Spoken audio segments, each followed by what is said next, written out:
Good morning. And welcome to our special worship service today. We especially welcome any guest and thank you for coming. My name is Mackenzie Thomas and I was a recent participant in our mission trip to St. Louis. Outdoor worship is next Sunday, August 19th at 10:30. We will not have a regular worship service here next week and hope you can join us at the Seacrest Arboretum. All the details are included in the announcement page. Women's Guild is collecting school supplies to be taken to Tijuana in March, but school supplies are on sale now. Please take a moment to review the list and donate what you can. If you haven't yet updated your information in the church office, please do so soon.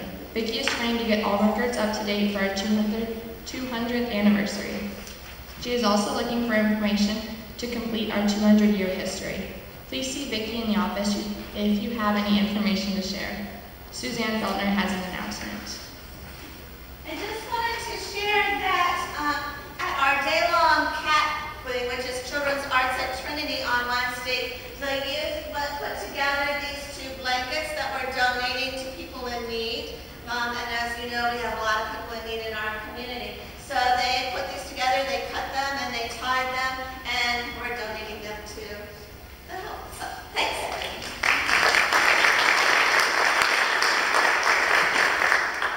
Are there any other announcements? Let us now be in the spirit of worship. Doug Anderson has some special music.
God, you've brought us home.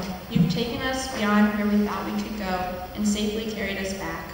Thank you for your guiding hand all along the way. Thank you for lighting the path so that we could carry out the mission you gave us to do.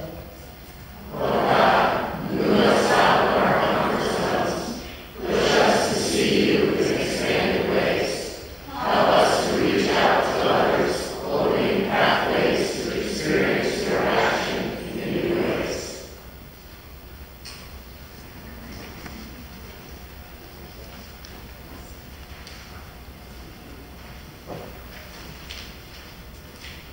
Sing loudly and joyfully, clap, make a joyful noise to our God.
there's a load you have to bear that you can't carry. I'm right off the road, I'll share you go. If you just call me, call me, call me, call me.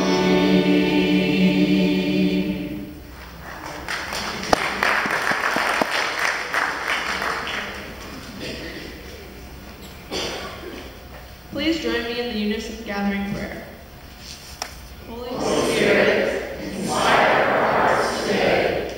Come fill our lives with your love. Fill our conversations with your grace and truth. Fill this worship with your presence. Amen. We give thanks for everyone gathered here today.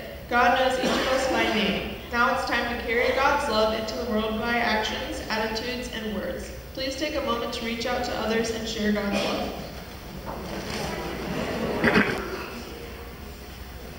We recently went on a mission trip to St. Louis. Does anybody know what state St. Louis is in? Do you want to answer, Mackenzie? It's in Missouri.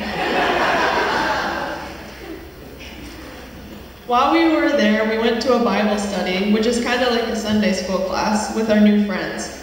We learned about something we'd like to share with you. Mackenzie will read you a story. Okay, this story is called The Man Who Wouldn't Obey and the Big Fish. There once was a man who would just not obey. When God told him go, instead he ran away.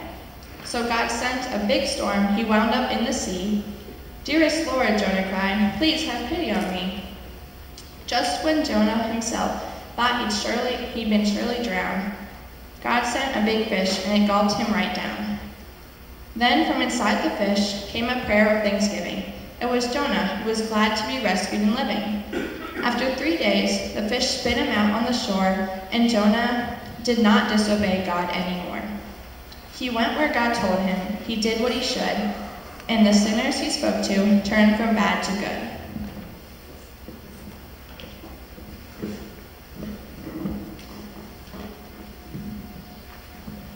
So, could Jonah run away from God? No.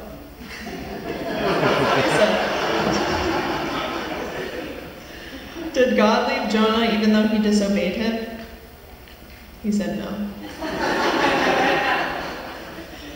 Sometimes it's hard to do the right thing, but Jonah found out that God is always with you, and if you do what God wants you to do, you can help other people to do the right thing too. We'd like to give you a reminder that God is always with you. We know you will do the right thing with it. But before we give you these whales, Mackenzie has something to share. I got excited, I'm sorry. I'd like to tell you about something else we learned on our mission trip. We learned a kazoo band can be really fun and good. Our friends from Emmaus had a kazoo band that played some pretty great songs, so you're going to have the chance to do that too. We have coupons for you guys too. Because we're going to start our very own kazoo band and here. Miss Suzanne will meet you a few times, and then the Trinity Kazoo Band will share their music at our rally day on September 23rd. And don't worry, parents, the kazoos will remain at church. Let's have a prayer before you go.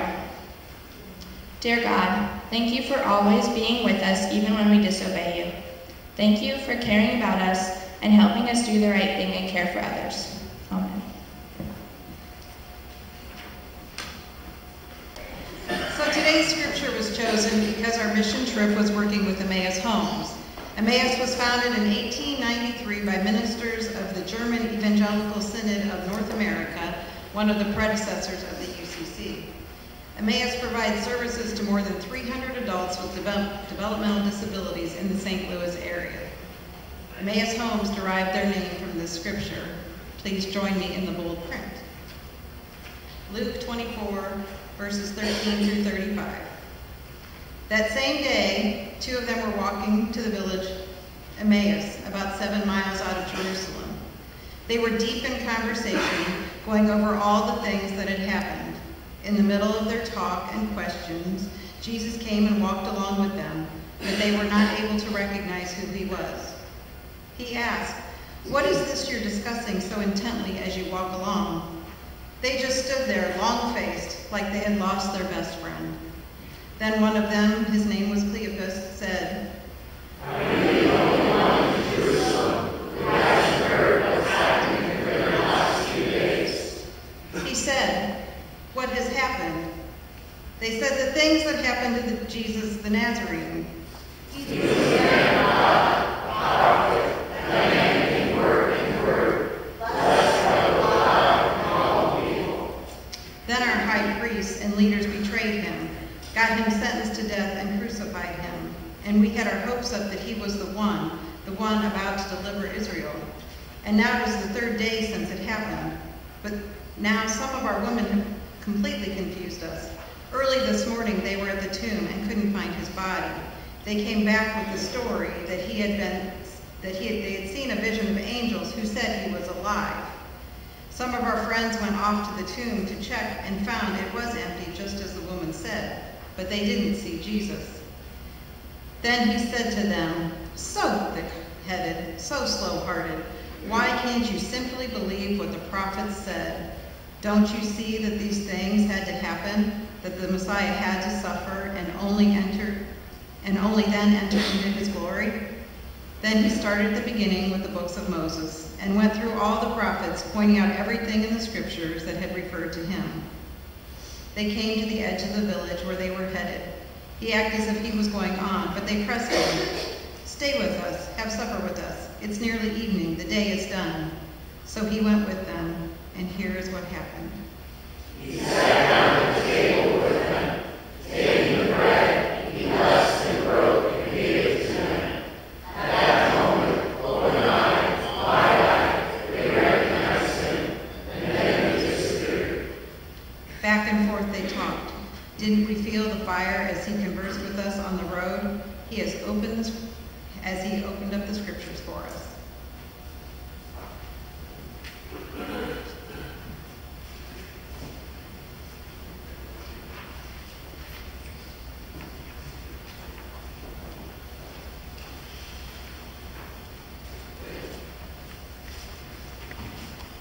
Please stand and join us.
on the mission trip to St. Louis, we worked at the St. Louis Food Bank. We were the test for the clients of Emmaus to see if they could work at that food bank, and I believe they can. It was a very good experience.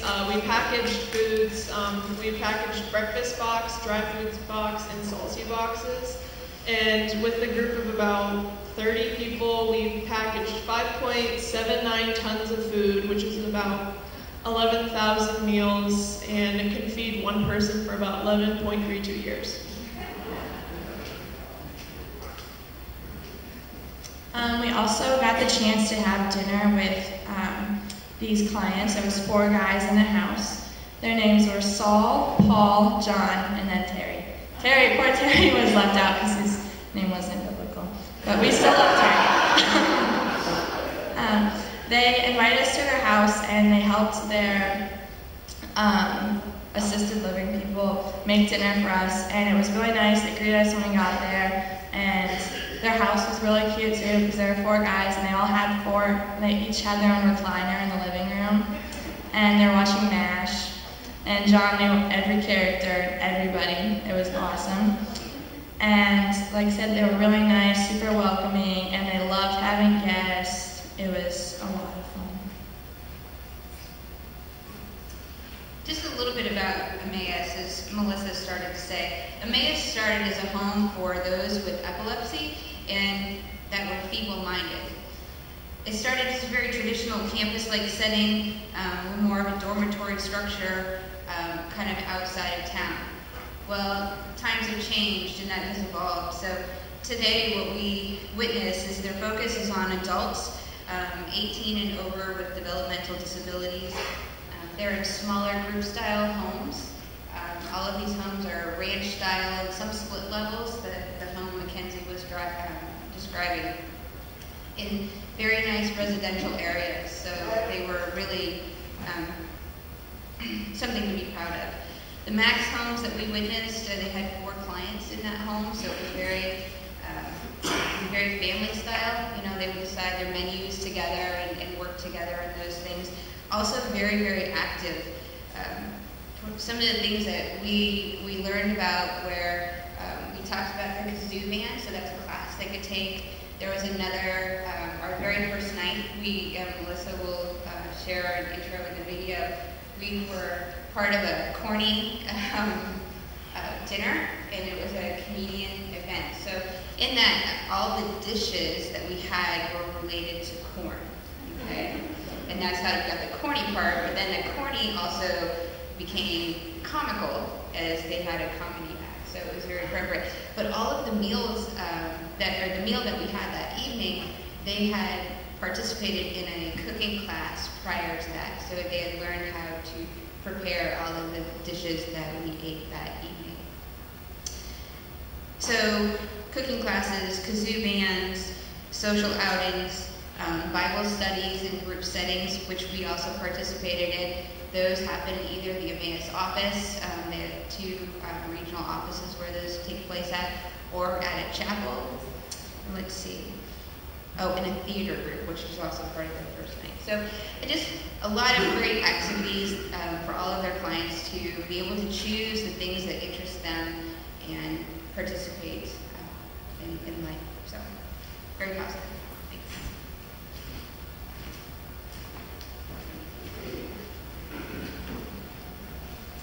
I'd like to offer a little introduction to our video today. First of all, thank Vicki Williams, and our secretary. She always does a great job with these videos, and this time because Mackenzie leaves for college on Thursday, we had to squeeze this in, so Vicki did a very nice job putting this together this week. Like a little bit going over what Melinda said, Emmaus had 2 campuses. One has already been sold, and the profits went to buy smaller homes in the community. And the first stained glass picture you're going to see is from the old chapel of the campus that was sold, and they now have it displayed in their offices. It was pretty amazing to see up close. The other stained glass windows in the video are from the Marthasville campus that's still in the process of closing down. There's 2 groups still living on campus. They should be in their homes in September or October. So they don't know what's going to happen to that chapel. We kind of volunteered. Some of our groups should get out there and move that chapel for them. It's on this really steep hill, but I'm sure they can do it. And part of just as this group, this was my 13th senior high mission trip. It was by far, no offense to the old groups, the easiest group I've ever had. The two girls and Melinda, we kind of made it very easy. But the work was probably the most we have had of all our mission trips. We did not have a day off. We worked every day. You will see we stained one deck twice because there was a little issue with it. So we didn't have any days off. We worked every day, and then we participated with the program houses in the evening. Like we said, we did the comedy dinner. We did the Bible study, and then the dinner at the group home. Luckily, Jim Schutz saved us. He was the only non-girl power that on the last day to help us stain this deck. It was here, not the deck, the fence. It was huge, but we got it done, and so we were all able to get on the road a little bit. Jim and family were vacationing in the area, and so he came to help us that last day. Thank you. We were not allowed to take photos with any of the clients, so that's why you won't see pictures with the guys, or we worked at the sheltered workshop one day just to visit with them as they were working, and it was a really awesome experience, but we didn't have pictures of the people, so that's why. One of the many strengths about this particular congregation is our mission, and our instilling mission with our youth and into adulthood. So we want to stop and take a minute to thank you for your generosity of that support and what that means to giving back to our communities. And so with that, you know, the youth are dependent upon our fundraising to help support all of our efforts. And when we plan, and Melissa does all this planning throughout the year, we obviously plan multiple fundraisers. As Sarah announced before we left on our trip, that our Give 100% fundraiser was able to provide all the financing that we needed for our trip, which is wonderful. We didn't even have to go to endowment this particular year, so we thank you for that very much. However, we still have another fundraiser that we have planned for this year, and it's called Eat for a Week. Okay, so we are continuing that, and Lita, we thank you very much for all of your efforts on this. Because it's a really fun fundraiser. So it's a raffle, okay? So it's Eat for a Week. There are gift certificates for 7 particular restaurants. They are Greenleaf, TJ's, The Spoon, Basil, The Parlor, Bishop's, and Mueller's. So we thank each one of those companies for making a donation to this. So it totals $130 worth of gift certificates. So literally you could eat for an entire week at a different spot, okay? So everyone who participated in the Give 100% campaign, we've already entered you into the raffle. But we would encourage you to support our efforts as we will need seed money for next year's mission trip to buy an additional raffle ticket. The raffle tickets will be $10. They look like this. Melissa will be back in the narthex so that you can see her for your opportunity. So they'll go into the jar so you can have, if you participated in the Give 100%, your name is already in there once. If you buy additional tickets, your name will go in multiple times for the drawing. The drawing will be on Rally Day, September 23rd. So you can see Melissa, if you don't have an opportunity today, you can see her over the next couple of weeks. So we just want to say thank you as we continue to do fundraising so that we can continue the mission of this congregation with our youth and growing into adulthood. Thank you.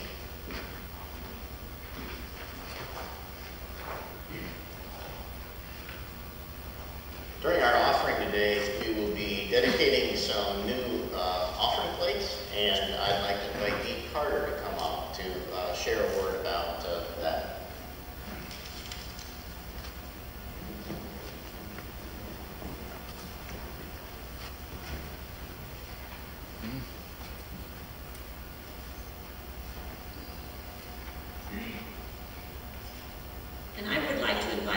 former members of Deborah's Circle to come up, please. Most of you probably know nothing about Deborah's Circle because it's been gone for a long time. It was part of our altar guild, or our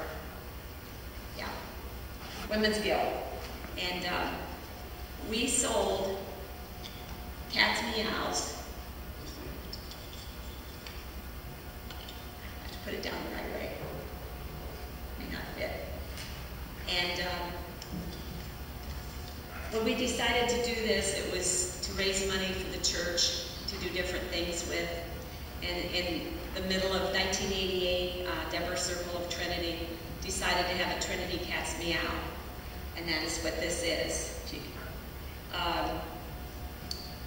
It was the sanctuary, and we sold about 600 to 700 of them, and ordered 100 of the educational wing. And this was one of the first two-part building. I can't really put it together the way it's supposed to be, but I guess I can. There. And the two pieces have been sold over the years, and we may have a few left in the church office if Vicki can find them. We ordered 235 Christmas ornaments, and I know there are a few of those left, and they are of this piece. All of them have been sold to church members and some to outside members. With the proceeds from the sale of the Cat's Meows, we have purchased white tablecloths for banquets, 2 sets of books for the library, tables for Fellowship Hall, speakers in the narthex, and the 2 large P. Graham Dunn plaques that are out in the narthex. We still have a little bit of money left, so we'll have to come up with another good project. Thank you to everyone who purchased these in the past. And as Kevin said, we have recently noticed that the offering plates are showing signs of wear, and we have purchased new offering plates. There's Vanna and Donna. Today, Deborah's Circle members dedicate these offering plates to Trinity and to the Lord for his works. And I think that we're going to have them come forward and get the new plates. Yeah, if the ushers want to come forward, we'll have you stand here with the plates, and then Leela and I have a dedication for the plates.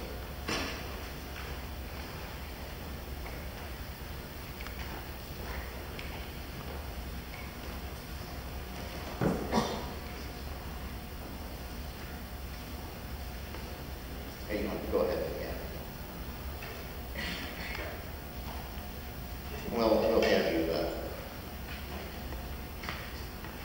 We'll have you stand there when.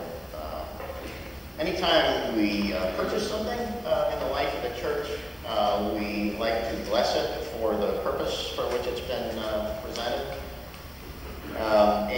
Today we want to give a litany of dedication for the offering plates, and it's a way for us to fully appreciate how much an offering plate means to us, because it is a sacred object when we use it here in church. So these are the words of our dedication.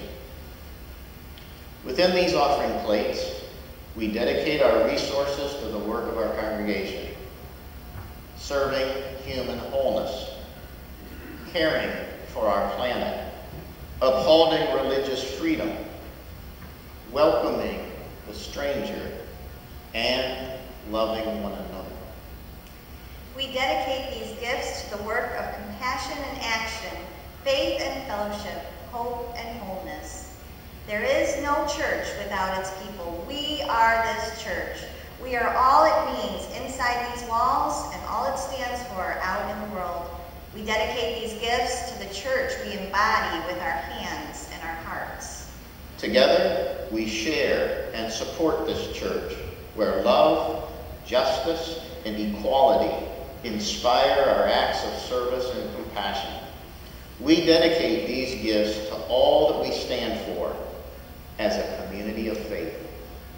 Building honest, caring relationships across all lines of difference. Growing in spirit and searching for meaning together and apart.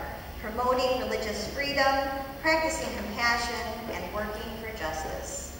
May these gifts and the work of our hands and our hearts give power to all we stand for as a community of faith. We dedicate these gifts to the values and the vision that we all share. With gratitude, we receive these gifts and dedicate them to our shared work, serving human wholeness and welcoming the stranger, caring for our planet, and upholding religious freedom, walking together, always, with love and compassion in action. May these offering plates gratefully receive every gift as a symbol of the many ways our lives help to sustain our mission and spread God's vision far beyond these four walls. May these gifts, given with generosity and love, help our church and our world become more peaceful, caring, fair, and free. Amen.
Please join me in the unison gathering for prayer dedication. Dear God, with the crop of the day, we plant the seeds that will one day grow. We water seeds already planted, knowing that they hold future promise. We ask that your grace enter and do the rest. Amen.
There's a reason for those street lights, and there's a reason for the candle lights. Must be the season when those love lights shine all around us.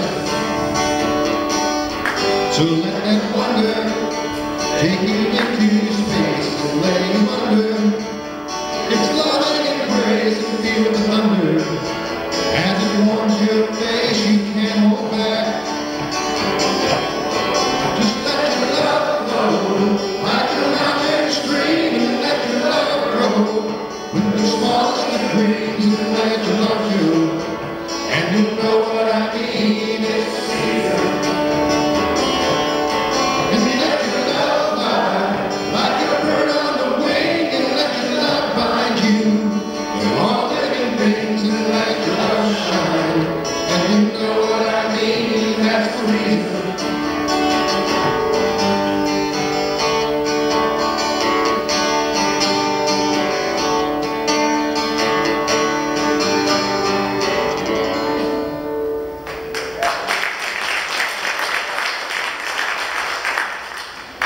Please join me in the responsive call to action. We cannot expect miracles without making a commitment of our own. Let's step out in faith into unknown places and try things that we have never done before. We want to be new people, and we want to build a better world for all people. We don't want to be lazy in our faith.